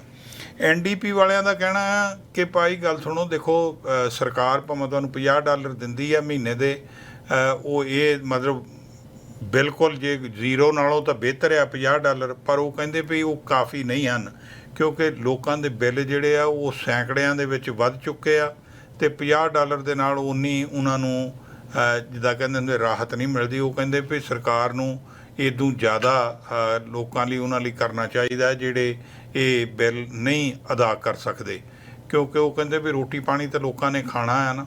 ਹੁਣ ਕੁਝ ਲੋਕ ਅਜਿਹੇ ਆ ਜਿਨ੍ਹਾਂ ਨੂੰ ਜਿੰਨੇ ਲਿਮਟਿਡ ਪੈਸੇ ਮਿਲਦੇ ਆ ਉਹਦੇ ਜੋ ਕਹਿੰਦੇ ਜੀ ਅਸੀਂ ਬਿੱਲ ਦੇ ਕੇ ਸਾਡੇ ਬਾਅਦ ਦੇ ਵਿੱਚ ਹੱਥ ਪੱਲੇ ਕੁਝ ਨਹੀਂ ਰਹਿੰਦਾ, ਕਿਰਾਇਆ ਦੇ ਤਾ, ਬਿੱਲ ਦੇ ਦਿੱਤੇ ਅਤੇ ਗਰੋਸਰੀ ਲਈ ਪੈਸੇ ਨਹੀਂ ਬਚਦੇ। ਇਸ ਤਰ੍ਹਾਂ ਦੀ ਗੱਲਬਾਤ ਹੈ ਜੀ। ਦੂਸਰੇ ਸਾਡੇ ਸੂਬੇ ਦੇ ਵਿੱਚ ਜਦੋਂ ਵੀ ਗਰਮੀਆਂ ਦਾ ਮੌਸਮ ਆਉਂਦਾ ਅਤੇ ਇੱਥੇ ਟਰਨੇਡੋ ਦਾ ਸੀਜ਼ਨ ਸ਼ੁਰੂ ਹੋ ਜਾਂਦਾ। ਕੱਲ੍ਹ ਇਸੇ ਤਰ੍ਹਾਂ ਦਾ ਹੀ ਮਾਹੌਲ ਬਣਿਆ ਰਿਹਾ ਜੀ ਸੈਂਟਰਲ ਅਤੇ ਸਦਰਨ ਅਲਬਰਟਾ ਦੇ ਵਿੱਚ। ਰੈੱਡ ਡੀਅਰ ਦੇ ਦੱਖਣ ਵਾਲੇ ਪਾਸੇ ਨੂੰ ਕੈਲਗਰੀ ਤੱਕ ਅਤੇ ਕੈਲਗਰੀ ਦੇ ਨੇੜੇ ਤੇੜੇ ਜਿਹੜੇ ਆ ਟਰਨੇਡੋ ਟੱਚ ਡਾਊਨ ਕੀਤੇ ਆ। ਸੰਡਰੀ ਟਾਊਨ ਜਿਹੜਾ ਪਿਛਲੀ ਦਿਨੀ ਵੀ ਖਬਰਾਂ ਦੇ ਵਿੱਚ ਆਇਆ ਸੀ, ਜਦੋਂ ਉੱਥੇ ਇੱਕ ਜਿਹੜੀ ਰੋਡੀਓ ਪਰੇਡ ਦੇ ਵਿੱਚ ਸਿੱਖਾਂ ਦਾ ਕੀ ਕਹਿੰਦੇ ਆ ਉਹਨਾਂ ਨੇ ਜਲੂਸ ਇੱਕ ਕਿਸਮ ਦਾ ਕੱਢਿਆ ਹੋਇਆ ਸੀਗਾ, ਪਰ ਬਾਅਦ 'ਚ ਉਹਨਾਂ ਕਿਹਾ ਜੀ ਨਹੀਂ ਅਸੀਂ ਉਹ ਸਿੱਖਾਂ ਦਾ ਨਹੀਂ, ਇਹ ਜਗਮੀਤ ਸਿੰਘ ਦਾ ਐਜ਼ ਏ ਲੀਡਰ ਦੇ ਤੌਰ 'ਤੇ ਕੀਤਾ ਹੋਇਆ ਸੀਗਾ। ਇਹ ਸੰਡਰੀ ਟਾਊਨ ਦੀ ਗੱਲ ਆਈ ਹੈ ਕਿ ਉੱਥੇ ਇੱਕ ਘਰ ਬਿਲਕੁਲ ਤਬਾਹ ਹੋ ਗਿਆ ਅਤੇ 3-4 ਘਰ ਹੋਰ ਸੀਗੇ ਜੀ ਜਿਹੜੇ ਉਹਨੇ ਫਲੈਟਨ ਆਊਟ ਕੀਤੇ ਆ ਟਰਨੇਡੋ ਨੇ। ਹੋਰ ਵੀ ਕਈਆਂ ਥਾਵਾਂ ਦੇ ਉੱਤੇ ਕੱਲ੍ਹ ਟਰਨੇਡੋ ਟੱਚ ਡਾਊਨ ਕੀਤੇ ਆ, ਨਾਲ ਐਹਣ ਵੀ ਪਈ ਆ। ਔਰ ਜਿਹੜਾ ਹੈ ਨਾ ਇਨਵਾਇਰਮੈਂਟ ਡਿਪਾਰਟਮੈਂਟ, ਉਹਨਾਂ ਵੱਲੋਂ ਲੋਕਾਂ ਨੂੰ ਕਹਿਣਾ ਕਿ ਭਾਈ ਜੇ ਕਿਤੇ ਤੁਸੀਂ ਜ਼ੋਰ ਦੀ ਇਹ ਗੜਗੜਾਹਟ ਸੁਣਦੇ ਹੋ ਬੱਦਲਾਂ ਦੀ ਅਤੇ ਤੁਹਾਨੂੰ ਅੰਦਰ ਸ਼ੈਲਟਰ ਲੈ ਲੈਣਾ ਚਾਹੀਦਾ। ਉਹਦਾ ਕਾਰਨ ਹੈ ਉਹ ਕਹਿੰਦੇ ਕਈ ਵਾਰੀ ਜੇ ਤੁਸੀਂ ਬਾਹਰ ਹੁੰਦੇ ਆ ਤਾਂ ਬਿਜਲੀ ਡਿੱਗਣ ਦਾ ਵੀ ਡਰ ਰਹਿੰਦਾ ਹੈਗਾ। ਔਰ ਦੂਸਰਾ ਉਹ ਕਹਿੰਦੇ ਵੀ ਜੇ ਟਰਨੇਡੋ ਦਾ ਪਤਾ ਹੋਵੇ, ਵਾਰਨਿੰਗ ਹੋਵੇ, ਤਾਂ ਕਹਿੰਦੇ ਤੁਹਾਨੂੰ ਘਰ ਦੇ ਅੰਦਰ ਜਿਹੜਾ ਬੇਸਮੈਂਟ 'ਚ ਚਲੇ ਜਾਣਾ ਚਾਹੀਦਾ, ਜਾਂ ਕਿ ਕੋਈ ਹੈਵੀ ਟੇਬਲ ਹੋਵੇ ਤਾਂ ਉਹਦੇ ਥੱਲੇ ਚਲੇ ਜਾਣਾ ਚਾਹੀਦਾ। ਵਿੰਡੋਜ਼ ਜਾਂ ਡੋਰ ਦੇ ਨੇੜੇ ਨਹੀਂ ਖੜੇ ਹੋਣਾ ਚਾਹੀਦਾ। ਸੋ ਇਹ ਉਹਨਾਂ ਵੱਲੋਂ ਲੋਕਾਂ ਨੂੰ ਹਦਾਇਤ ਦਿੱਤੀ ਗਈ ਆ। ਪਰ ਕੱਲ੍ਹ ਸ਼ਾਮੀ ਫਿਰ 7 ਵਜੇ ਤੋਂ ਬਾਅਦ ਉਹਨਾਂ ਨੇ ਕਹਿ ਦਿੱਤਾ ਸੀ ਕਿ ਹੁਣ ਕੋਈ ਖਤਰਾ ਨਹੀਂ ਹੈ, ਕਿਤੇ ਵੀ ਟੋਰਨੇਡੋ ਫਾਰਮ ਨਹੀਂ ਹੋ ਰਿਹਾ। ਚੈਨਲ ਪੰਜਾਬੀ ਲਈ ਕੁਲਮੀਤ ਸਿੰਘ ਸੰਘਾ, ਐਡਮਿੰਟਨ। ਖਬਰਾਂ ਤੇ ਜਾਣਕਾਰੀਆਂ ਦਾ ਸਿਲਸਿਲਾ ਫਿਲਹਾਲ ਇੱਥੇ ਮੁੱਕਦਾ ਹੈ। ਨਵੀਆਂ ਤੇ ਤਾਜ਼ਾ ਖਬਰਾਂ ਲੈ ਕੇ ਫਿਰ ਤੋਂ ਹਾਜ਼ਰ ਹੋਵਾਂਗੇ। ਇਜਾਜ਼ਤ ਚਾਹੁੰਦੇ ਹਾਂ। ਧੰਨਵਾਦ।